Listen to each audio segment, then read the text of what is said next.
sports, and politics. Get ready to rumble! You wanna talk smack? You in the right place. So take a step back before I get all up in your remember, because I don't remember. I remember every bit of this. You're the dudes holding on the phone line. Your voice will be heard, sir. Next caller, please. Jerry's gonna get him. Fantasy, sports, and politics. Fantasy, sports, and politics. Fantasy, sports, and politics. Fantasy, sports, and politics. Listeners are asking questions about this week's games, not Jerry's personal beef. So what's your thought?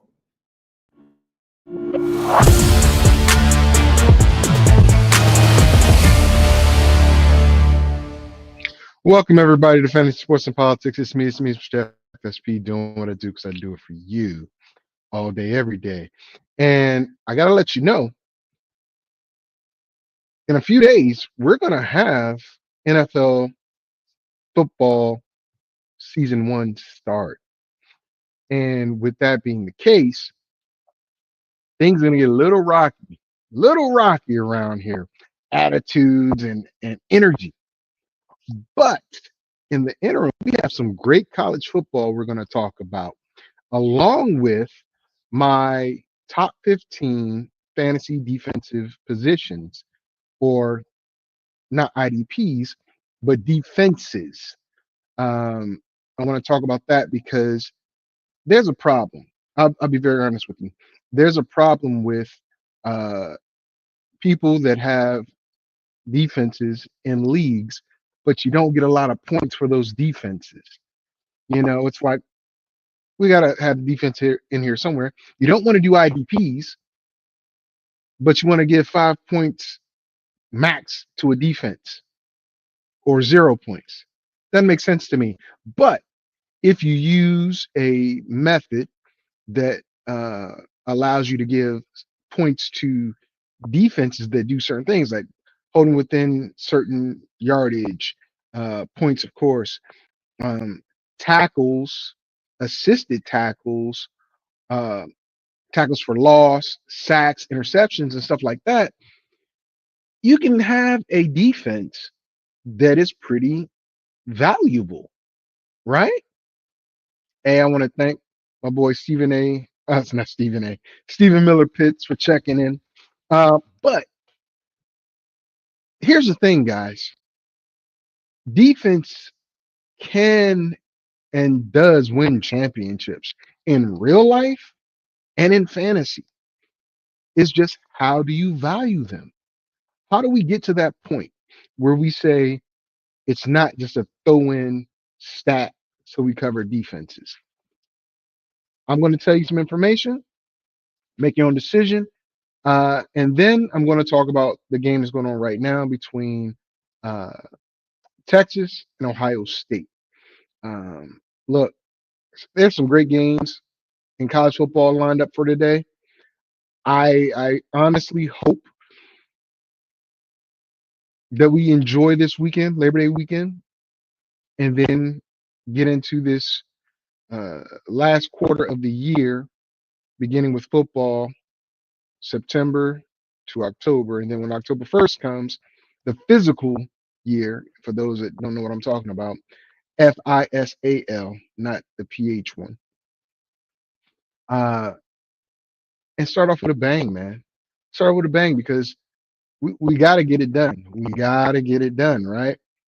But with that being said, you're welcome to give your comments. You're welcome to share your thoughts. You don't like my listing? That's cool. Let's go over what you have.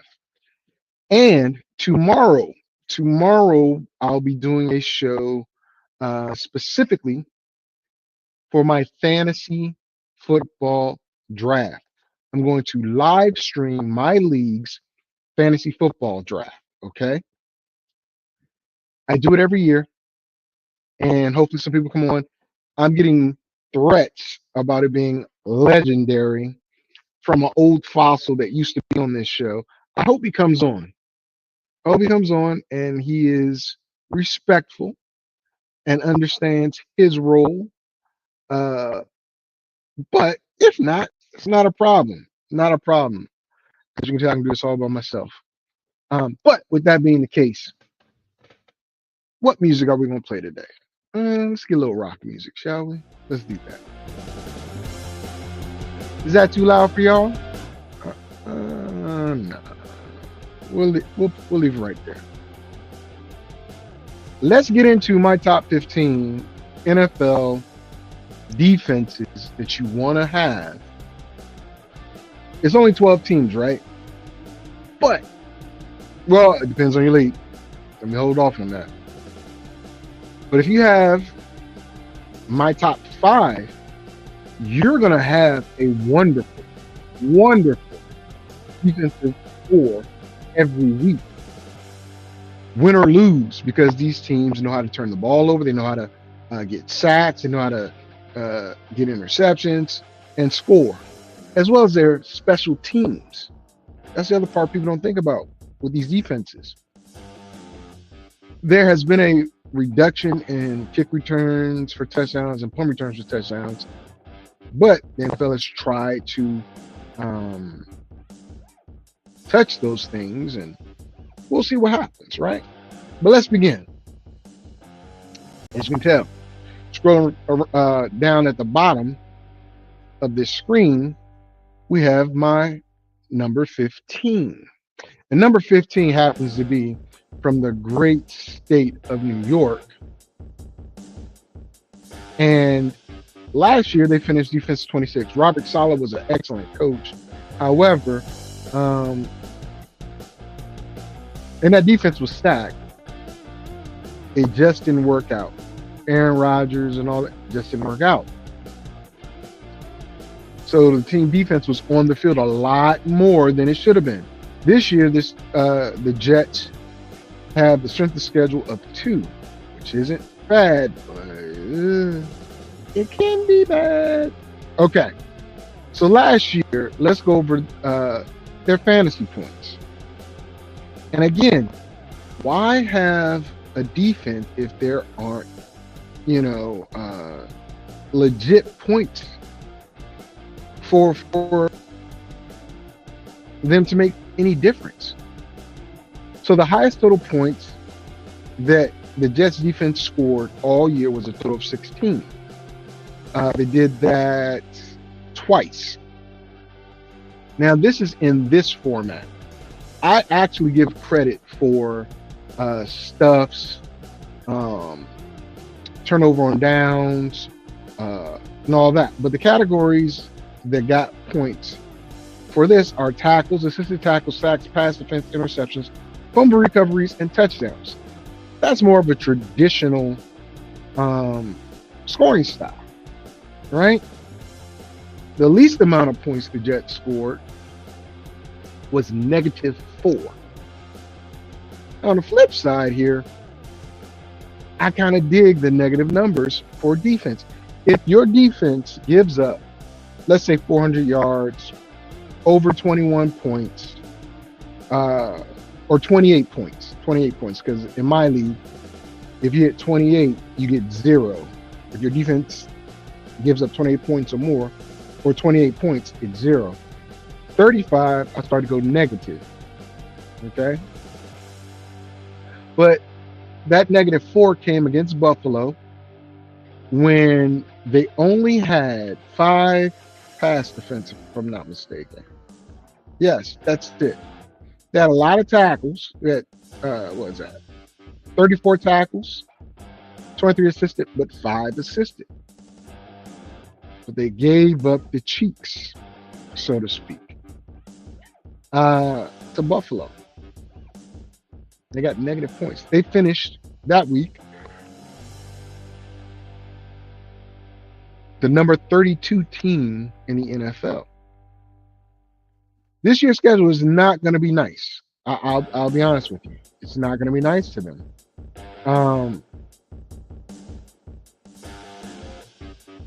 You got to think about this. They're projected to score 99 total fantasy points, give 43 sacks, 12 interceptions. But I will say that isn't enough for me to want them or draft them. But again, I'm doing top 15. Might have 12 teams in your league, might have 14, 15 in your league. Don't never know.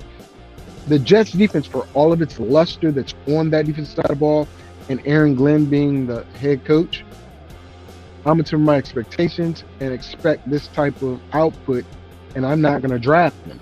But they're the 15th best defense.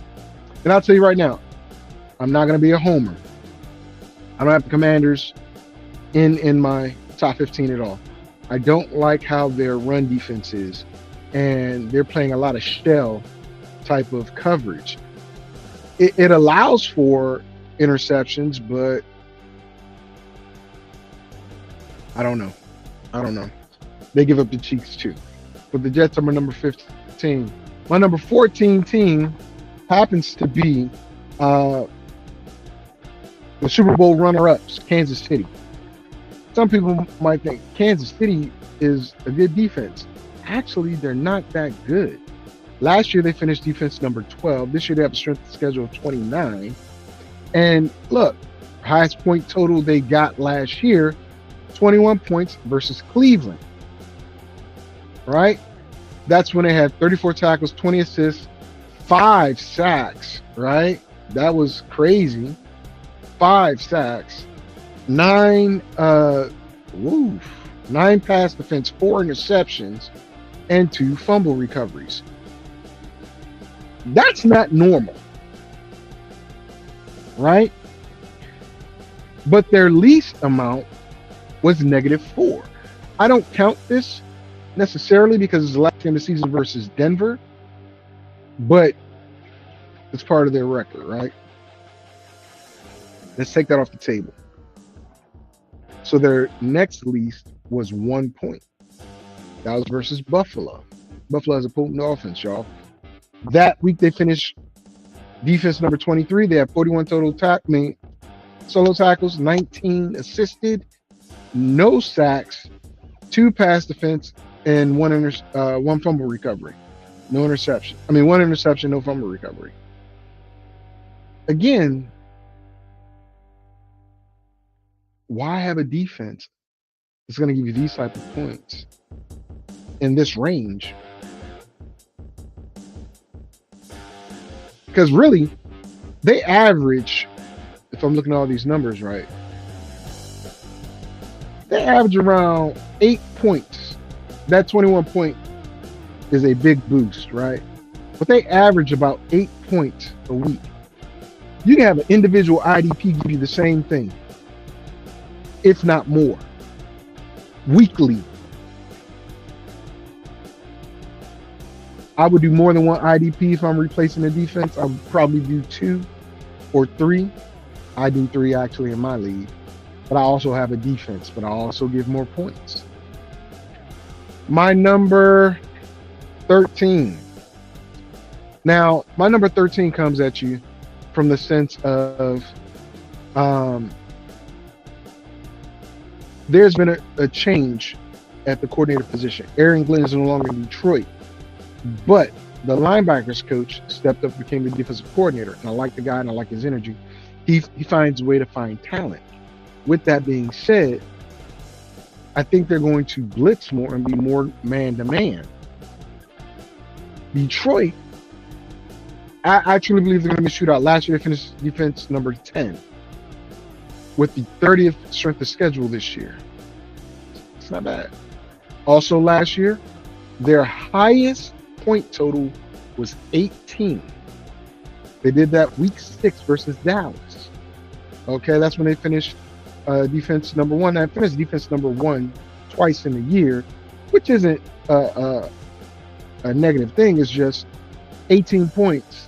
You can get more than that if you stack your defensive strategy or categories, I should say.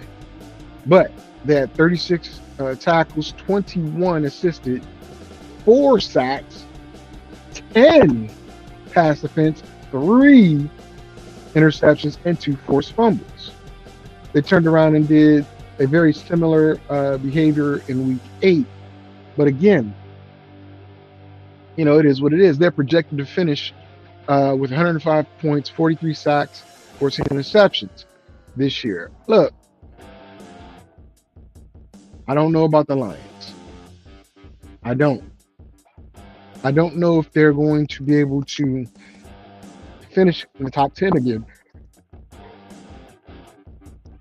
When there's a change, things happen, right?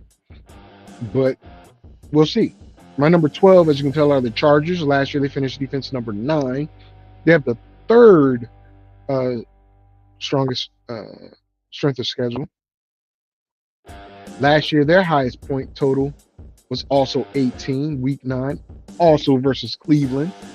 Recurring theme, right? They have 43 tackles, 25 assisted, 6 sacks, 12 pass defense, 3 interceptions, no forced fumbles or anything like that. But just imagine if you add in other things like stuffs, turnover on downs, stuff like that. That could be a lot better score and help you win your fantasy league. Defenses are tough. And I like the Chargers this year. The fact that Keenan Allen's back in LA with Justin Herbert gives me faith that Justin Herbert might be a guy that you can probably keep an eye on, and if need be, get him very cheaply. If you haven't drafted him, or if you haven't drafted yet, wait on him. If you have drafted, you can probably try to steal him away real quick from somebody on a humble, because they're a running team. They are a running team, right? My number 11, as you can tell down there, the Seattle Seahawks. The thing about Seattle is this.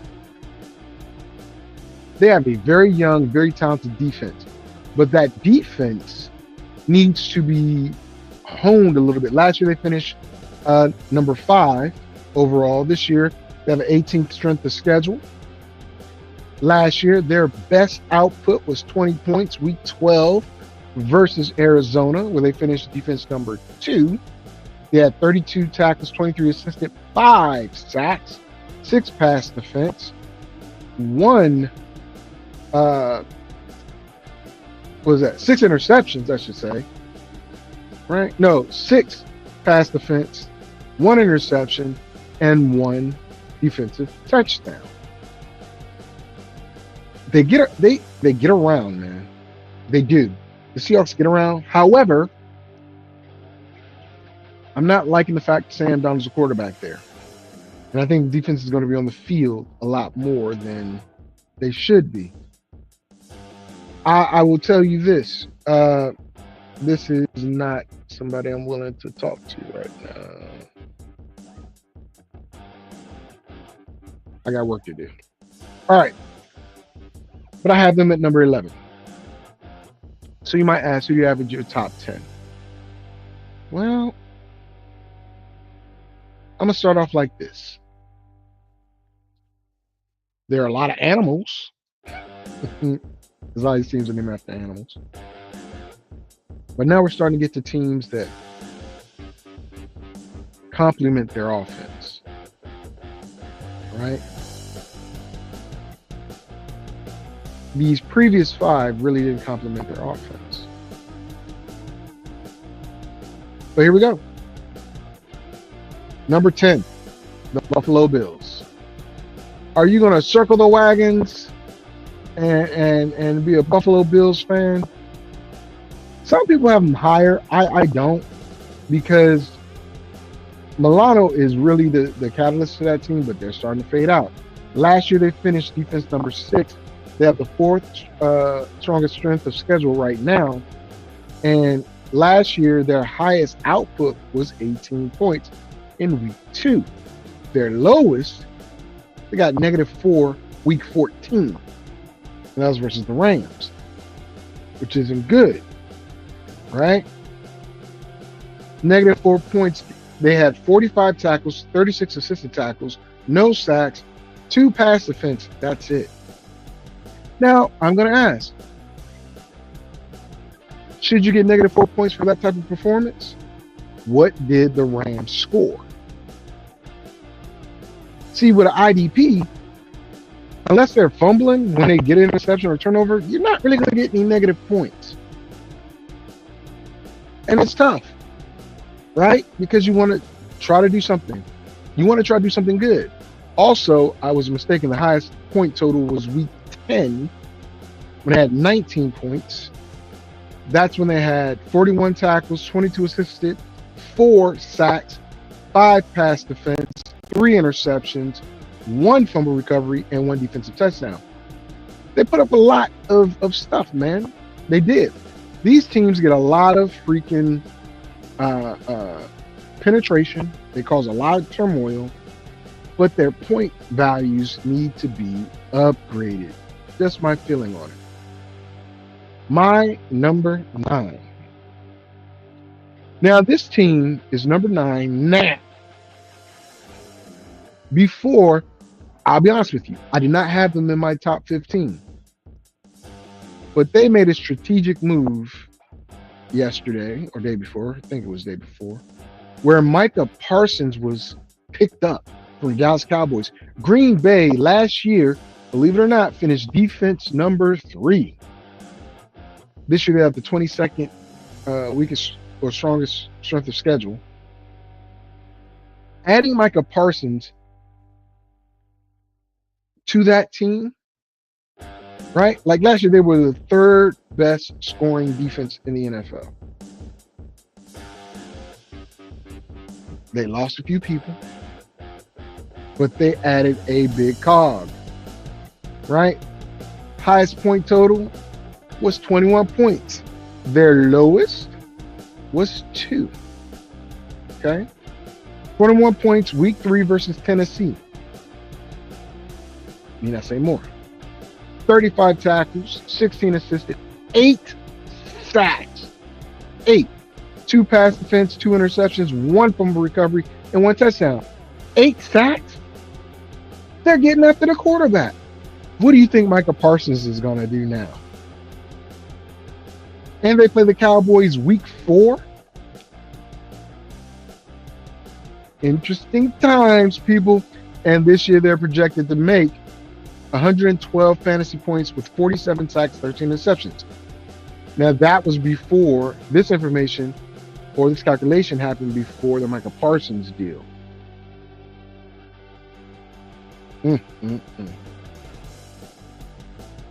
Micah Parsons, Green Bay. That's crazy. That's crazy. People are equating this to when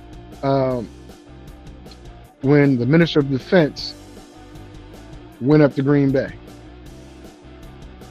turned their whole franchise back around.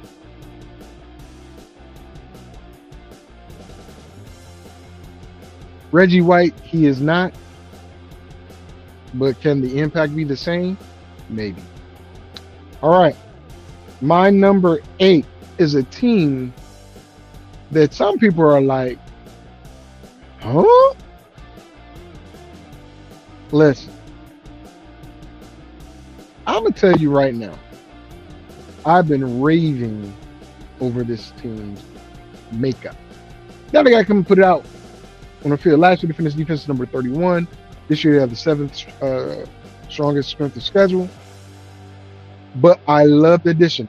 In fact, I'm wearing my Harold Landry Boston College autographed jersey at Sports Memorabilia. I love him with Spillane, with Gonzalez, with all of those weapons they have on defense.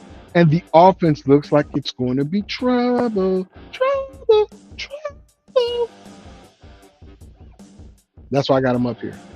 Last year, highest point total, week 5 versus Miami, where they got 10 points.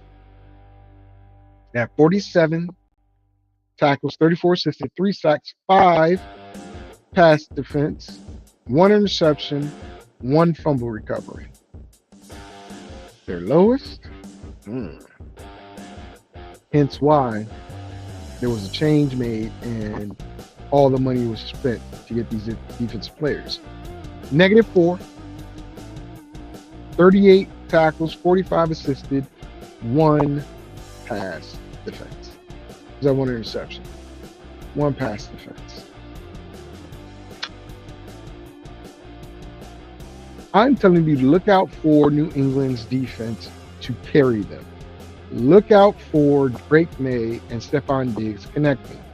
Look out for that running back backfield that is stacked, young and stacked. That's all I got. That's all I got. Not gonna go too deep into it. After New England, we're gonna talk about, do we have a problem? Houston. Do we have a problem? After Houston Texans at my number 7 defense to target. But here's something that's going to worry me. Here's the thing. He being Joe Mixon, is the back that they need. They got Nick Chubb. Power back.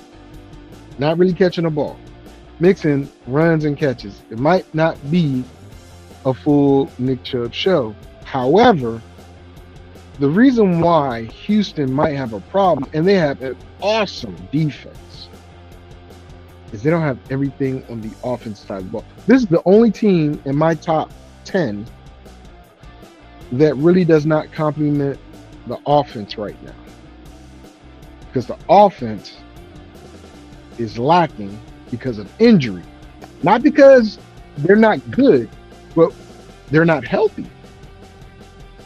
Once they get their players back, Houston will be a strong defensive team again. Last year, they would finish defense 8 at the 24th strongest strength of schedule. And last year, highest point total happened twice, back-to-back weeks. First versus Dallas, then versus Tennessee, with similar numbers. 43 tackles both times, 21 assisted tackles versus Dallas, 17 versus Tennessee, 5 sacks versus Dallas, 8 sacks versus Tennessee, 10 pass defense versus Dallas, 2 versus Tennessee, 1 interception in both games, 1 forced fumble recovery against Dallas, and 2 versus Tennessee. Both times the defense scored a touchdown.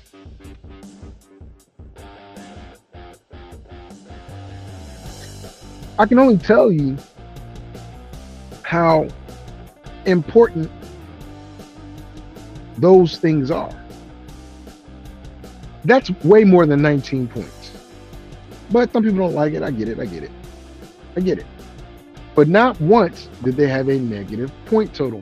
Same thing can be said about the last, well, can't be said about New England because they had a bunch of negatives, but the rest of these teams I'm going to mention didn't have one negative week in fantasy. Let me make sure. Yep. My number 16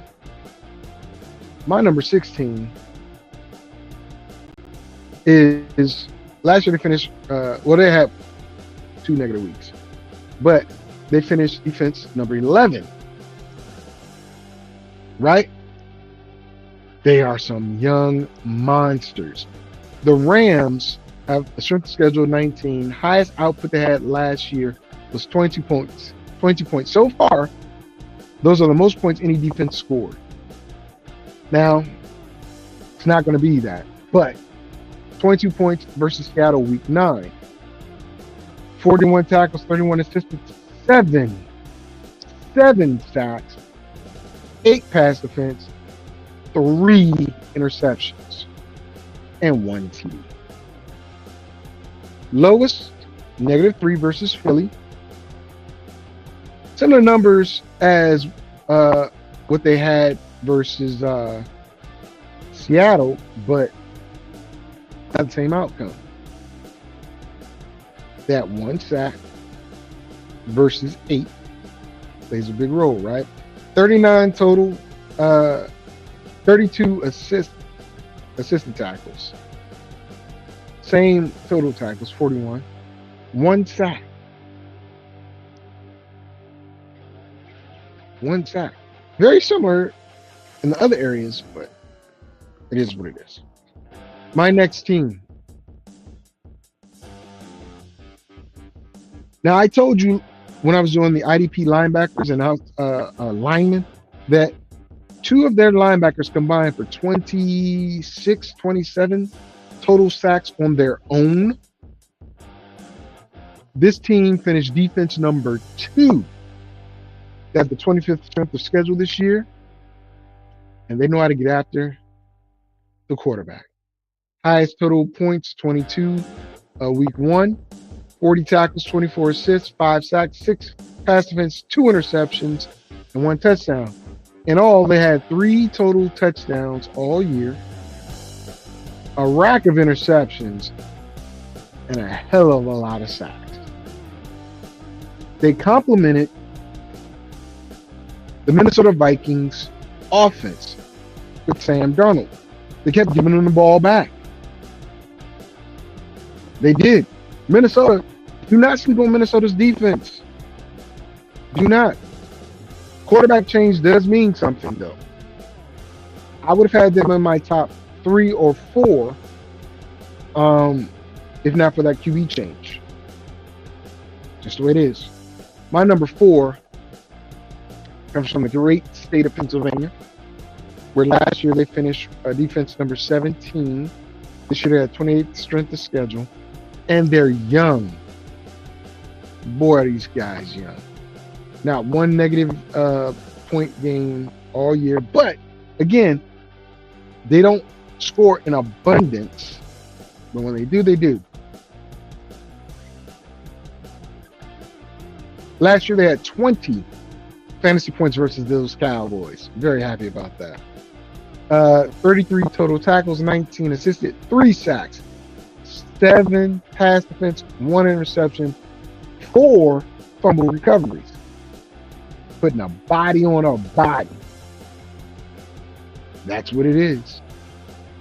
Lowest point total, I believe, was week 2 versus Atlanta, where they only had 1 point, but total defensive tackles 38, assists 17, 1 sack, 4 pass defense, nothing else.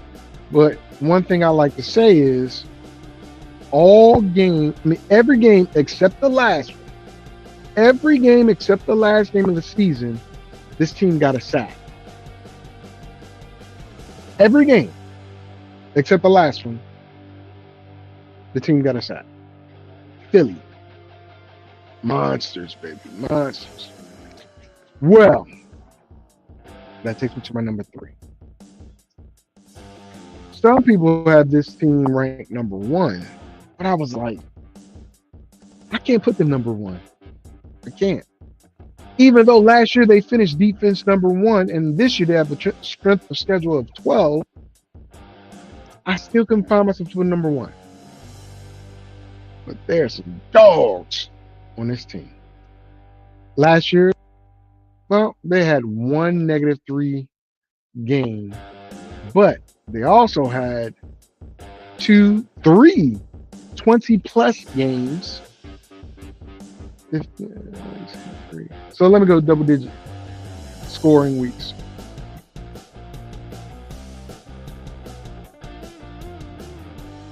Ten out of 17 games were double-digit numbers.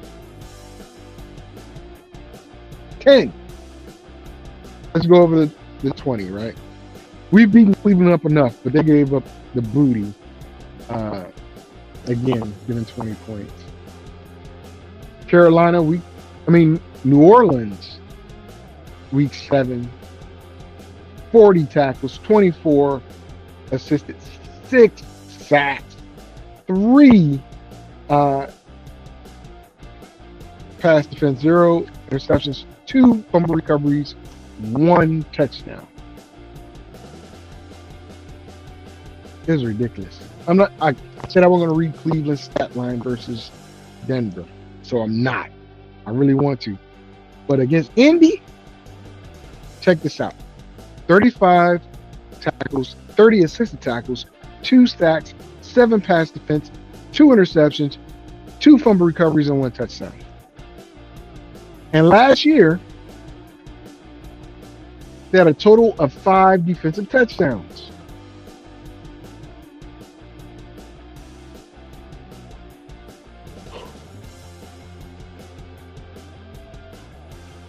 Sorry for the yawn, but damn. In my Ron Simmons voice, damn. My number 2, as you can tell, Pittsburgh. I really love how Pittsburgh has updated their defense. I like Minka Fitzpatrick, but he went back to Miami, bringing Jalen Ramsey, and you pair him with a young bull, Joey Porter Jr., who will get in his place. I mean, last year he led the league in pass interference. He was a rookie, but that long armed and big stride quarterback is what Jalen Ramsey is, and he can learn from Jalen. The safeties are very good. That front seven, TJ Watt. Hargrove. Is it Hargrove? No, I think his last name is Smith on the other side. It doesn't even matter. I didn't even mention Patrick Queen or Hayward or anything like that. This defense is just crazy good. Crazy good. Last year they finished defensive 4, 16th strength of schedule, 1 negative point game versus Kansas City. But that can be forgiven because for the majority of the year it was double-digit points. Mid to high double-digit points. Highest score they got, it wasn't what you would think, but they were consistent. That's the point here. They were consistent. I'll take 10, 15 points every week or almost every week versus 1 or 2 games where I score 20 and the other games I score like 6. So, again, look at your settings, guys. Highest point total was 15 in Week 8 versus the Giants. 38 tackles, 30 assisted, 4 sacks, 4 pass defense, 1 interception, 1 fumble recovery. And when it went against Cincy, they have a better line versus Cincy, but I'm not going to jump into it. Number 1, well, only but good. Last year they finished defense number 14. I think that's going to change this year. They have the 14th strength of schedule. And again, no negative points for this team. The Baltimore Ravens. Now you might say, Vic, why the Ravens? They don't do much. Well, they finished the season on double-digit defensive runs. One happens to have been their highest point scored when they faced Houston. 17 points, 34 tackles, 15 assisted, 5 sacks, 3 pass defense, 1 interception.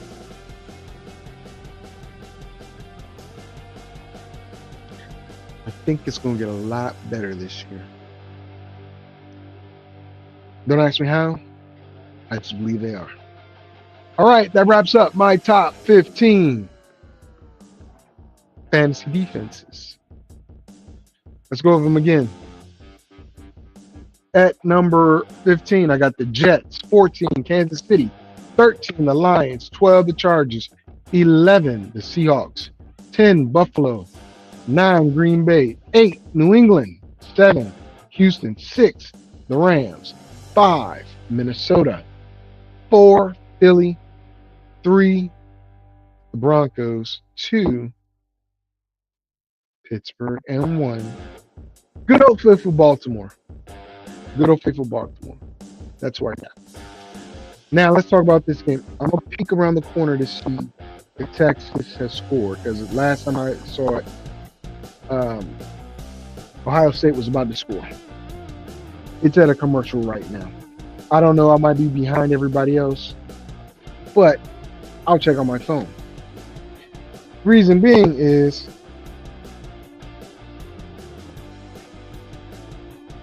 I really want to talk about these games, these college games. Texas versus Ohio State. It's 7-0 at halftime. Ohio State. Now, if you put money on it, it looks like the under is going to hit. The over was like 47. I don't think they're coming out like gangbusters. So,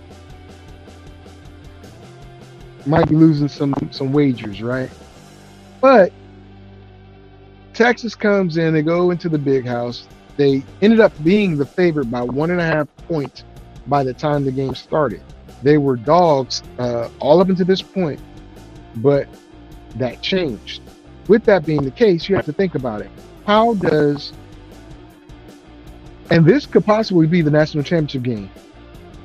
Their first game of the season could also be the last game of the season if Texas, because they're 1-3. Texas number 1, Ohio State's number 3. If Ohio State wins this game, you know, it's too early to shift people around, but you would, because they're 1-0 and they're 0-1. There's a lot of hype on Manning. A lot. He is not the son of Peyton or Eli. He's the son of Cooper. Cooper was a wide receiver, very athletic. With the Manning name and legacy, grandfather Archie Manning, Uncle Peyton, Uncle Eli, you're going to become a quarterback. And he has a good arm. He has a good arm. Sark needs to run a lot more read option with him because he's athletic. And they have the weapons. And the defense is solid. Ohio State. Young quarterback, but they have the best receiver in college football in Smith. Now, that kid looks like A.J. Brown to me. Just, right? Ohio State does not look that good right now, but that doesn't mean that they're not that good. I was hoping for a slugfest, but also a lot of scoring. That's not going to happen, it looks like, because they're playing this very, very, very close, even though both teams went for it on 4th down on their first drives, trying to make statements. Interesting. There's a game happening later on tonight between LSU and Clemson. Now, in my fantasy league, Q, aka Memo, and Hoss, aka Brent, they made a wager. Brent is everything Louisiana. Everything. So, of course, he's an LSU fan. I'm not going to tell you how much their wager is, but he has LSU, Q has Clemson. Here's the thing about Clemson, and I didn't think about it, but after looking at the information there, I said, Clemson legit has a shot at going at the national championship. That defense is a monster. I like the quarterback. This kid is mobile. He has a big arm, and he's confident. The difference is his weapons. I think LSU has better weapons for Nessmeyer, but their defense is lacking. But this kid in Clemson, he legit, if they win this game, which I think they will, he legit has a shot at being a Heisman Trophy candidate. A dual threat, physical, big guy with a nice arm. We'll see what Clemson does. Now, LSU is, I believe, number 7 or something like that, and Clemson is number 4. Another ranked match. That's the thing that college did this year. There's a lot of ranked teams playing each other, which is not common in college football. Week 1 or 2, whatever you want to do, that's not common. Matter of fact, the first game was K-State versus Iowa. Both were ranked 17 and 22 respectively, and Iowa State won. this Neil stuff, getting that money, it doesn't just apply to the kids. It applies to the schools and the commission. These games were already set up because schedules are set up in advance, right? A couple years in advance. But the rankings, they do that before the season based on projections. And I don't know if LSU is going to be able to fully dismantle that Clemson defense. So that offense, the Clemson offense, I think has the upper hand versus that LSU defense. It's going to be something. It's going to be something. I like that game. Also, there were a couple games I wanted to talk about real quick. Let me go to my app, to be honest, because I had them on here and I didn't list them. But that's shame on me. But these ranked opponents, or these ranked games, right? Let's go over them. Texas, Ohio State. What happened? Okay, here we go. Oh my God, Maryland is destroying Florida Atlantic already. My gosh. Let's get to it, right? Where are these ranked games? I'm trying to go ranked versus ranked, not just ranked versus, whatever. Georgia Marshall should be a good game. I don't think Marshall's going to give them that big of a problem because Georgia is big, right? Well, I was wrong. I thought it was more ranked games, ranked opponents playing each other today. I was wrong. Or maybe I just missed it. Let me see. I didn't hit the more button. That's me. So we have these more games here.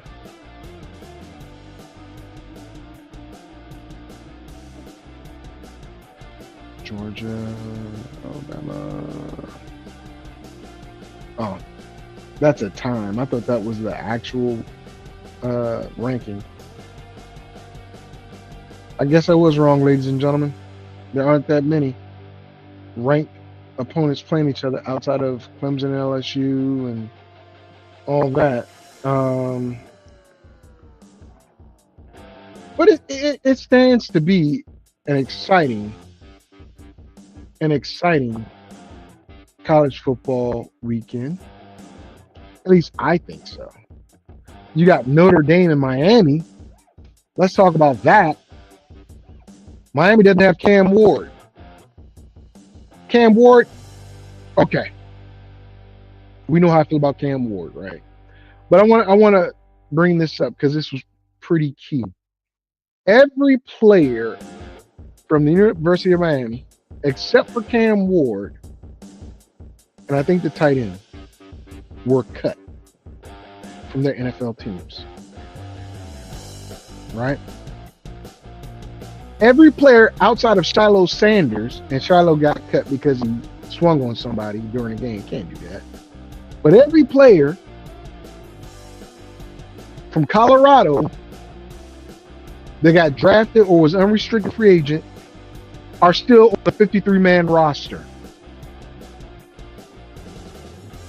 Now, that's a good and a bad thing. Why is it good? That means there was talent in Colorado. Why is it bad? Because that means there was talent in Colorado. And they made it to a bowl game, but they didn't make it far. They also didn't have a weak conference like Cam. But Miami versus Notre Dame, number 5 versus 13. Make sure I got that right. Oh, number 6 versus number 10 is a game I want to watch. That's Sunday night. That's going to be a game. More like the pros. More like what you're seeing with Ohio State and Texas. Except, I think you're going to see better play between those two teams. I hope that this college football season is all that everyone is hoping it to be. I know the gamblers are out there. I already know they're out there. I know it. But let's see what happens, okay? With that being said, I want to thank y'all for tuning in. Tomorrow, special episode, 4 p.m. Eastern, my fantasy football league's live draft. We're not playing no games, y'all. We are not playing no games. We're about to make it happen and hot. Thank y'all. I appreciate you for tuning in and hanging out with me for this time. We're about to get out of here, okay? We out.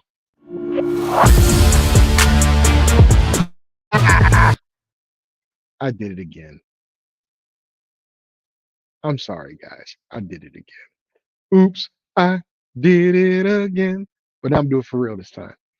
It's time to say goodbye. See y'all tomorrow. We're out.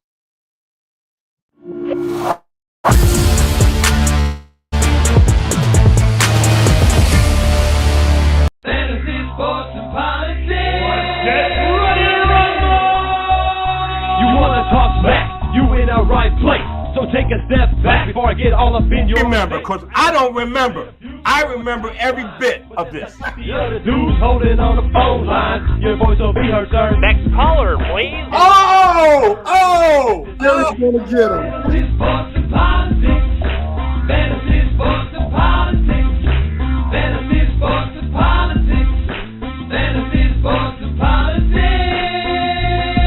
Listeners are asking questions about this week's games, not Jerry's personal beef. So what's your thought?